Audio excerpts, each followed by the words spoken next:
하나님께서 이 시간 말씀을 통해서 저와 여러분에게 위로와 또 용기와 새 힘을 공급해 주시기를 바랍니다. 주님을 만날 때 우리는 한계를 만납니다. 우리의 현실을 둘러싼 한계를 보게 되고 알게 됩니다. 신앙은 우리의 한계를 인정하는 데서 시작합니다. 주님께서는 창조주와 피조물의 경계를 허무셨습니다. 하늘의 한계를 넘어서 이 땅으로 오셨습니다. 친히 인간이 되셔서 우리를 만나 주셨습니다. 주님을 만나면 경계가 허물어지고 한계를 뛰어넘을 수 있습니다. 저와 여러분을 향한 주님의 사랑이 죽음의 한계를 무너뜨립니다. 주님의 사랑이 새로운 세계를 열어줍니다. 정채봉 시인의 만남이란 시가 있습니다. 우리 삶에서 경험하는 여러 가지 만남에 대하여 말합니다. 그 가운데 마지막에 가장 아름다운 만남을 언급합니다. 시인에 따르면 가장 아름다운 만남은 손수건과 같은 만남이라고 말합니다. 힘들 때는 땀을 닦아줍니다. 슬플 때는 눈물을 닦아주기 때문이라고 합니다. 우리는 살아가면서 수많은 만남을 경험합니다. 부모와 자식과의 만남, 스승과 제자와의 만남, 남자와 여자와의 만남, 목회자와 교인들의 만남이 있습니다. 여러분, 만남은 언제나 설렘과 기대감을 불러일으킵니다.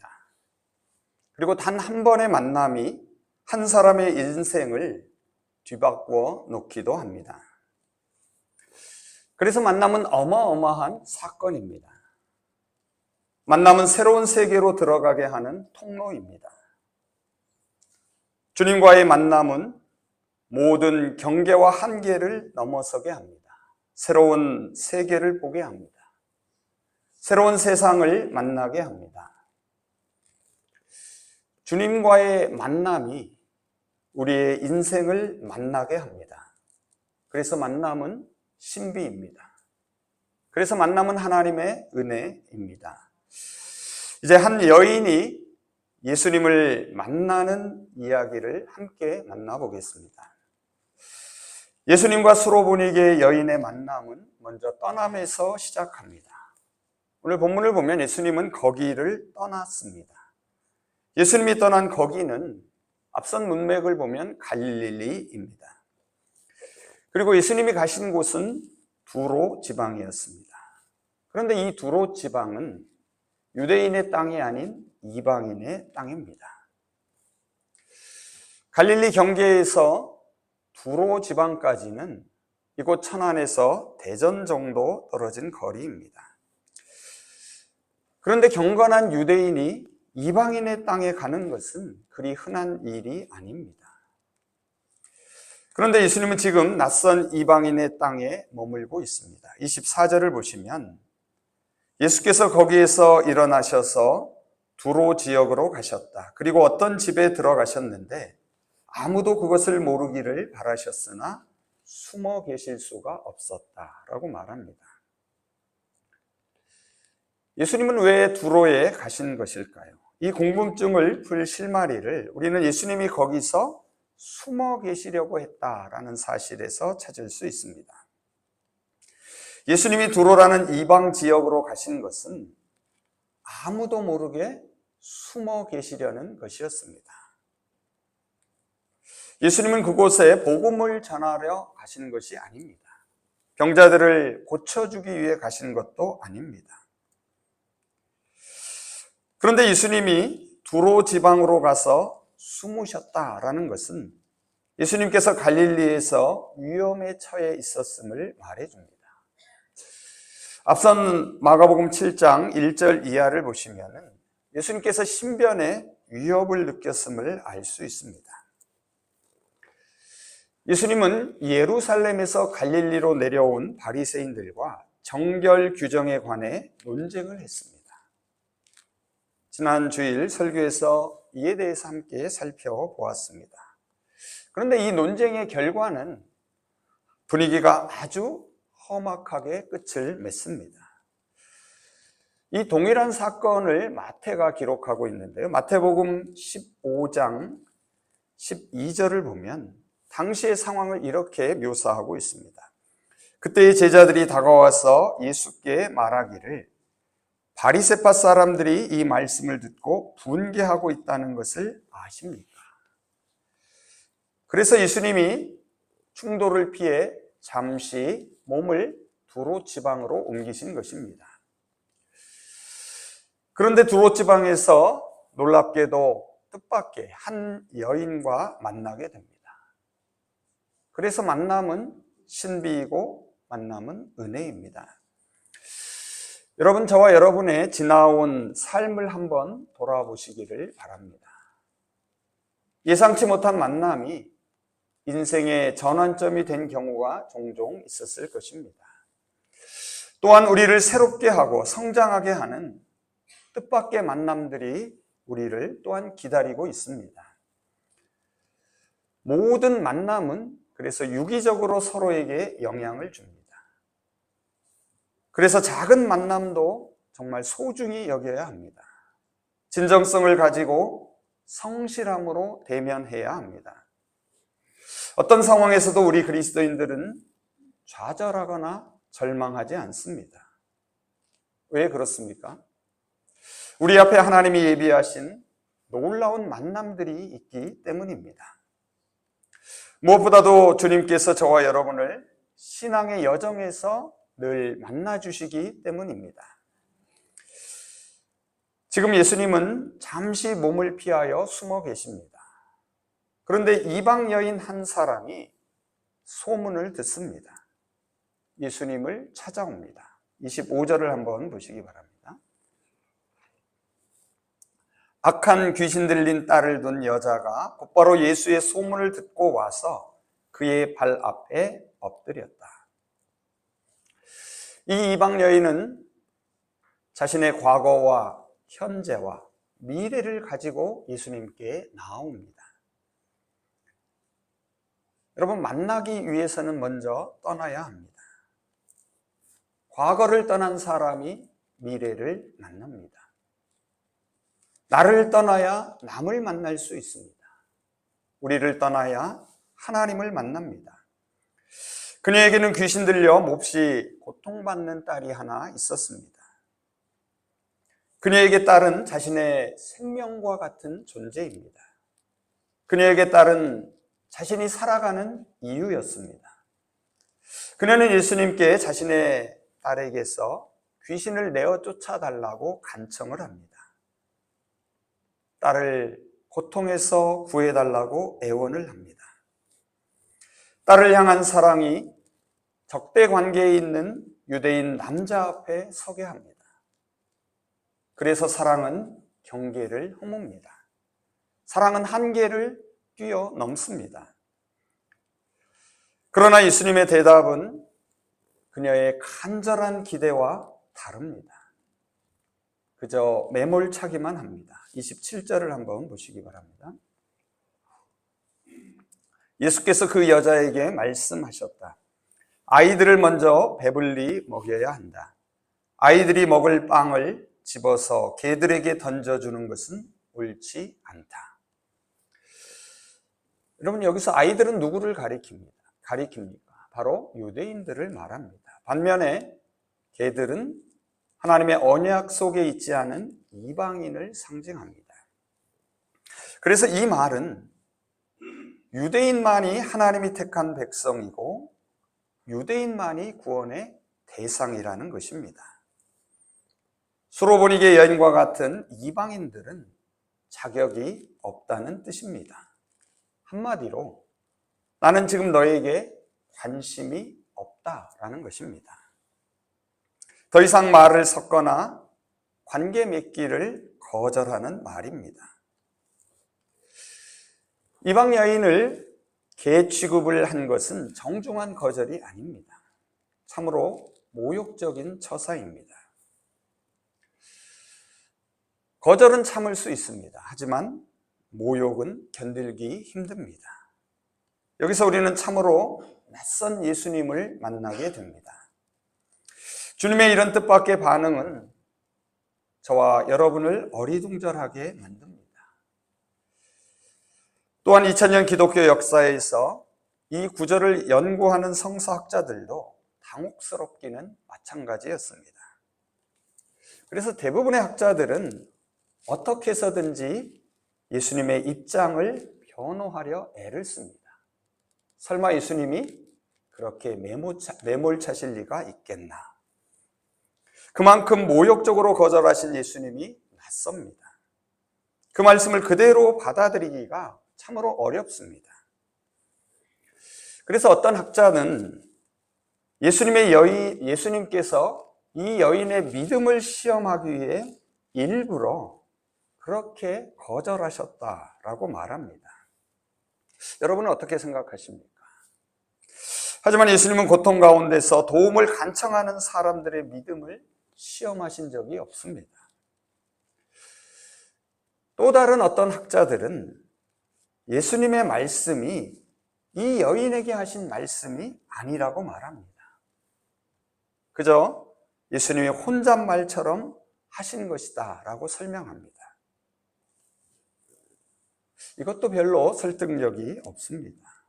왜냐하면 이어지는 말씀을 보면 이 여인이 그 말씀을 똑똑히 듣습니다. 그리고 그 말씀에 대답하는 것을 보게 됩니다. 마지막으로 또 다른 어떤 학자들은 예수님께서 이미 이 여인의 중심을 알아보셨다라고 말합니다. 하지만 여전히 선민의식에 사로잡힌 제자들을 깨우치기 위해 일부러 그런 반응을 보이셨다고 주장합니다. 셋 중에 가장 이 설명이 그럴듯합니다. 하지만 그렇다고 이 여인을 개 취급까지 할 필요가 있었을까 하는 생각이 듭니다. 그런데 여기서 분명한 사실이 하나 있습니다. 어쨌든 예수님과 여인과의 만남이 이어지고 있다는 것입니다. 예수님께서 여인에게 말을 건네고 있다는 것이 참으로 중요합니다. 예수님은 아슬아슬하게 여인과의 만남을 이어가고 있습니다.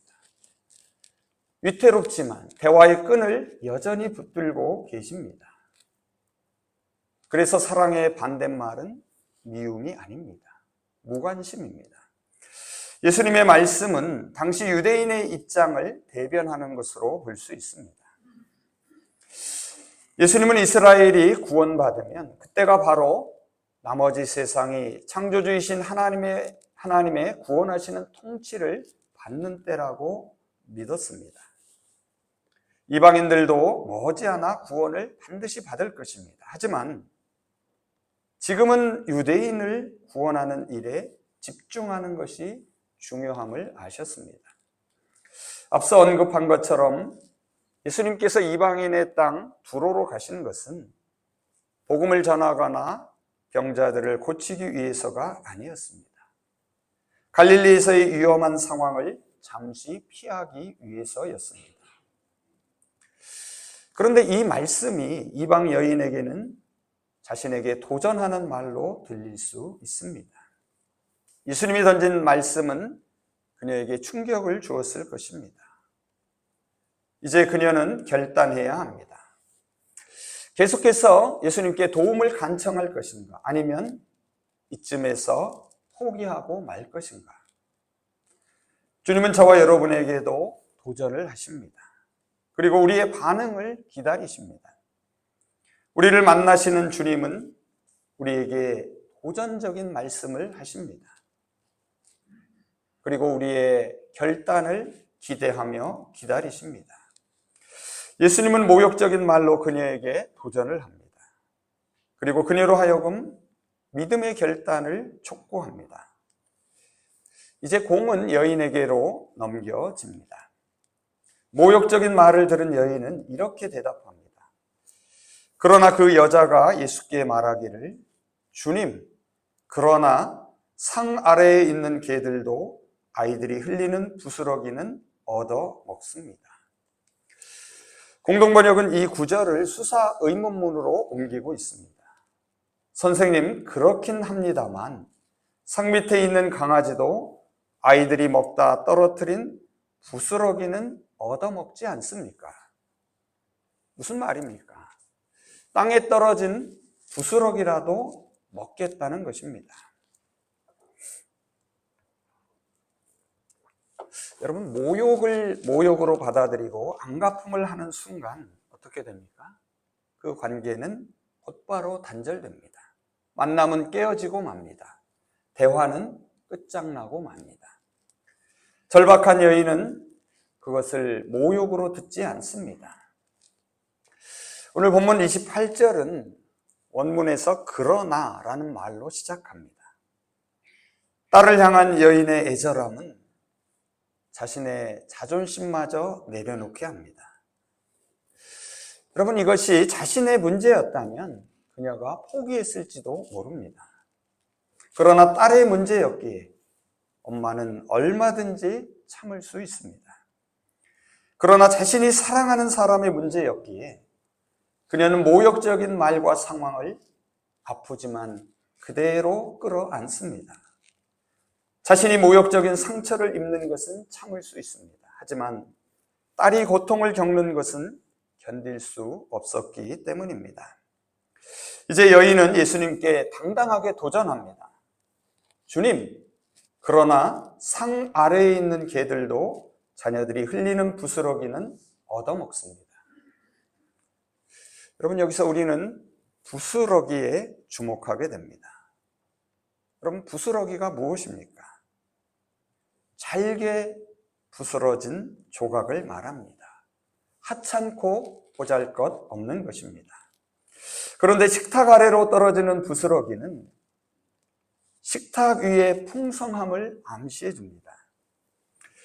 마가복음 6장 42절, 43절을 보시면 여러분이 잘 아는 오병이어 사건이 이렇게 마무리됩니다. 그들은 모두 배불리 먹었다. 빵 부스러기와 물고기 남은 것을 주워 모으니 12광주리에 가득 찼다. 부스러기는 먹고 남은 조각입니다. 그래서 부스러기는 이미 누군가가 배불리 먹었음을 보여줍니다. 지금 여인은 예수님의 발 아래에 엎드려 있습니다. 이제 땅으로 떨어지는 부스러기라도 감사하게 받을 준비를 하고 있습니다. 저는 이것을 부스러기 신앙이라고 부르고 싶습니다. 부스러기 신앙은 주님, 그러나의 신앙입니다. 부스러기 신앙은 부서지기 쉬운, 그래서 부서지기도 했을 마음에서 시작합니다. 부스러기 신앙은 자신의 한계를 넘어 도전하는 신앙입니다. 여인은 자신이 처한 현실과 한계를 그대로 인정합니다. 하나님께서 먼저 유대인을 택하시고 구원하심을 받아들입니다. 그러나 유대인만 구원한다는 한계를 숙명처럼 받아들이지는 않습니다. 그녀는 자신을 유대인처럼 대우해 달라고 하지 않습니다. 다만 언약이 없는 백성에게도 부스러기 같은 하나님의 자비의 손길이 닿기를 소망할 뿐입니다. 삶에 넘을 수 없는 경계선들이 그어져 있음을 압니다. 그러나 이제 그 경계를 무너뜨리려고 합니다. 한번 그 선을 넘어가 보겠다는 것입니다. 그것이 내 자신의 문제가 아니고 내가 사랑하는 사람의 문제이기에 과감히 도전하겠다는 것입니다. 그녀는 용기를 내어 주님, 그러나 하고 믿음의 도전을 시작합니다. 여인은 공을 다시 예수님에게 넘깁니다. 그러자 예수님은 여인에게 떠나라고 하십니다. 29절을 한번 보시기 바랍니다. 그래서 예수께서 그 여자에게 말씀하셨다. 내가 그렇게 말하니 돌아가거라. 귀신이 내 딸에게서 나갔다. 예수님은 주님, 그러나로 시작되는 여인의 말 속에 담긴 그녀의 믿음과 소망을 알아차리셨습니다. 여기서 돌아가라는 말은 집으로 떠나가라는 말입니다. 그녀는 집으로 돌아갑니다. 그리고 딸이 귀신에게서 벗어난 것을 보게 됩니다. 주님 그러나의 부스러기 신앙을 통하여 이전의 경계가 사라지고 한계를 넘어서게 됩니다. 식탁 아래 개들이 마침내 자녀들의 빵 부스러기를 나누어 먹습니다. 그래서 이제 그들은 더 이상 개들이 아닙니다. 하나님의 자녀들이 됩니다. 이제 말씀을 정리해 보겠습니다. 예수님과 수로보니게 여인의 만남은 예상치 못한 뜻밖의 만남입니다. 그래서 만남은 신비이고 은혜입니다. 그녀는 유대인과 이방인 사이에 그어진 경계를 허물고 한계를 뛰어넘습니다. 그녀는 주님 그러나 하고 자신의 경계를 인정하며 시작합니다. 그리고 믿음으로 그 한계를 넘어서는 도전을 시작합니다. 바로 그 순간 예수님은 그녀의 간청을 들어주십니다. 여러분, 자신의 한계를 인정하고 경계 안에 머무는 것이 때로는 안정적으로 보입니다. 그것이 겸손이고 순종하는 삶의 자세처럼 보일 때도 있습니다. 그러나 수로보니게 여인은 예수님과의 만남에서 부스러기 신앙으로 도전을 시도합니다. 여러분, 사랑하는 사람을 위하여 우리의 경계를 허물 수 있기를 바랍니다. 사랑하는 믿음의 공동체를 위하여 우리의 한계를 뛰어넘을 수 있기를 바랍니다. 예수님은 넘을 수 없는, 결코 넘어서는 안 되는 창조주와 피조물의 경계를 허무셨습니다. 하늘의 한계를 뛰어넘어서 이 땅으로 오셨습니다. 우리와 똑같은 인간이 되셨습니다. 주님이 경계를 허물고 한계를 넘을 수 있었던 것은 무엇이겠습니까? 그것은 바로 저와 여러분을 향한 사랑이었습니다. 주님의 사랑에는 한계도 경계도 없습니다. 그래서 주님의 사랑이 죽음의 한계를 무너뜨립니다. 주님의 사랑이 저와 여러분을 새로운 세계로 들어서게 합니다. 저와 여러분이 스스로 그어놓은 경계는 무엇입니까? 지금 우리를 둘러싸고 있는 한계는 또 무엇입니까? 하나님 앞에서 우리의 현실과 한계를 먼저 인정하시기를 원합니다. 그리고 사랑과 생명의 주님께 간절히 기도하시기 바랍니다. 특별히 나 자신만이 아니라 이 땅에 가난하고 고통받는 우리의 이웃을 위하여 간청하시기를 바랍니다. 주님, 그러나 우리를 불쌍히 여겨 주시옵소서. 주님, 그러나 그들에게 자비를 베풀어 주시옵소서. 부스러기 신앙으로 드리는 이 기도를 통하여 우리의 경계와 한계를 넘어서는 주님의 구원을 경험할 수 있기를 바랍니다. 그래서 저와 여러분 모두가 주님이 열어주시는 새로운 세계 속으로 들어갈 수 있기를 바랍니다. 이제 주님과 여인과의 대화를 다시 한번 들으면서 설교를 마치겠습니다. 제가 세번역 성경으로 읽습니다. 그러나 그 여자가 예수께 말하였다. 주님, 그러나 상 아래에 있는 개들도 자녀들이 흘리는 부스러기는 얻어먹습니다. 그래서 예수께서 그 여자에게 말씀하셨다. 내가 그렇게 말하니 돌아가거라. 귀신이 내 딸에게서 나갔다. 그 여자가 집에 돌아가서 보니 아이는 침대 위에 누워있고 귀신은 이미 나가고 없었다. 아멘. 기도하겠습니다. 하늘 보좌를 떠나 이 땅에 인간의 몸으로 오셔서 저희를 만나주시는 주님, 만남을 통하여 언제나 말씀하시는 주님, 주님이 허락하신 현실 가운데서 먼저 저희의 한계를 겸허하게 인정하게 하시며 주님, 그러나 그 한계를 숙명처럼 받아들이지 않게 하여 주시옵소서. 이제 저희의 삶을 가로막고 있는 경계와 한계를 넘어서기를 원합니다. 그것이 내 문제가 아니고 너희의 문제이고 저희의 문제가 아니고 사랑하는 사람들의 문제이고 저희 교회의 문제라면 더욱 그렇게 하게 하여 주시옵소서. 주님, 그러나 저들을 도와 주시옵소서. 주님, 그러나 저희를 불쌍히 여겨 주시옵소서. 저희에게 부스러기 신앙을 허락하시어 주님과의 만남이 저희의 삶을 늘 새롭게 하시며 하나님이 예비하신 새로운 세계를 경험하며 살아가게 하여 주시옵소서. 예수 그리스도의 이름으로 기도합니다. 아멘.